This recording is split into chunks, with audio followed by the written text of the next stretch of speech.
বিসমিল্লাহির রহমানির রহিম। রাব্বি জিদনি ইলমা। মুমিনদের বর্জনীয় কিছু কাজ নিয়ে আমি আলোচনা করছি। আসলে মুমিনরা শিরক করে না। যারা তাদের প্রতিপালকের সাথে শিরক করে না, সূরা মুমিনের 59 আয়াত। তাহলে মুমিনরা কখনো আল্লাহর সাথে অংশীদার স্থাপন করবে না।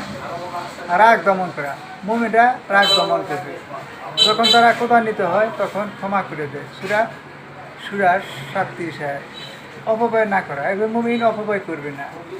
তোমরা কিছুতে অপব্যয় করো না, নিশ্চয়ই অপব্যয়কারীরা শয়তানের ভয়, আর শয়তান তার প্রতিপালকের প্রতি অতিশয় অকৃতজ্ঞ। সূরা বনী ইসরাঈলের 26-27 আয়াত।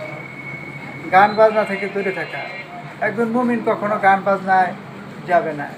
মানুষের মধ্যে এমন ব্যক্তি রয়েছে যারা অর্থহীন বেহুদা গল্প কাহিনী ক্রয় করে নেয়, যাতে করে তারা মানুষদেরকে অজ্ঞাতবশত আল্লাহর পথ থেকে দূরে সরিয়ে রাখতে পারে এবং আল্লাহর দেখানো পথকে ঠাট্টা বিদ্রূপ বস্তু বানিয়ে নেয়। এদের জন্য রয়েছে অপমানজনক শাস্তি। সূরা লোকমানের 6 আয়াত।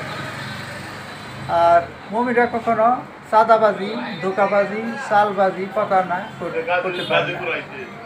যারা খারাপ কাজের চক্রান্ত করে তাদের জন্য রয়েছে কঠোর শাস্তি, তাদের চক্রান্ত বিফল হবে। সূরা ফাতিরের 10 আয়াত। মিথ্যা সাক্ষী না দেয়, একজন মুমিন কখনো মিথ্যা সাক্ষী দিবে না। যারা মিথ্যা সাক্ষী দেয় না এবং যখন তারা কোনো অযথা বিষয়ের সম্মুখীন হয়ে যায় তখন একান্ত বদ্ধতার সাথে সেখান থেকে কেটে পড়ে। সূরা ফুরকানের 72 আয়াতে কথা বলা হয়েছে।